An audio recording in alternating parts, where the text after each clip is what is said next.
പുതുവത്സരാഘോഷങ്ങളുടെയൊക്കെ കേരളത്തിൽ ഏറ്റവും അധികം വലിയ രീതിയിൽ ആഘോഷങ്ങൾ നടക്കുന്ന ഒരിടം ഫോർട്ട് കൊച്ചിയാണ്. അപ്പോൾ അവിടെ പുതുവത്സരാഘോഷങ്ങളുടെ ഭാഗമായി സുരക്ഷയ്ക്ക് 1000 പോലീസുകാരെ നിയോഗിക്കുമെന്നാണ് കൊച്ചി DCP പുട്ടവിമലാദിത്യ പറയുന്നത്.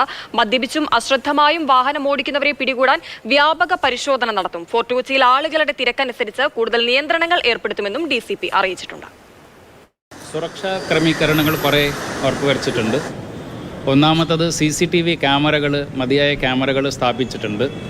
അതിൻ്റെ കൺട്രോൾ റൂം അവിടെ വെച്ചിട്ട് നമ്മൾ പ്രോപ്പറായി മോണിറ്ററിങ് ചെയ്യുന്നുണ്ട്.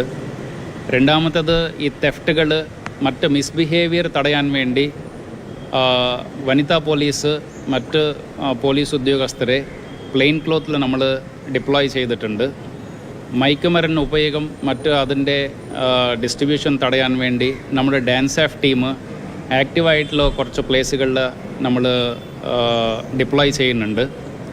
അതുപോലെ തന്നെ ഡ്രങ്കൻ ഡ്രൈവിംഗ് തടയാൻ വേണ്ടി രാത്രി പ്രത്യേകിച്ച് 12 മണിക്ക് ശേഷം ആൾക്കാർ തിരിച്ചു പോകുന്ന സമയത്ത് വണ്ടികൾ റാഷായിട്ട് ഓടിക്കുന്നത് തടയാനും ഡ്രങ്കൻ ആയിട്ടുള്ള ഡ്രൈവിംഗ് തടയാൻ വേണ്ടി പ്രത്യേക പോലീസ് ചെക്കിംഗ് ഉണ്ടാവും എല്ലാ വഴികളിൽ. മിക്കവാറും രാവിലെ ആൾക്കാർ തിരിച്ചു പോകുന്ന സമയം വരെ ഈ ചെക്കിംഗ് സ്ട്രോങ് ആയിട്ട് നമ്മൾ നടത്തും.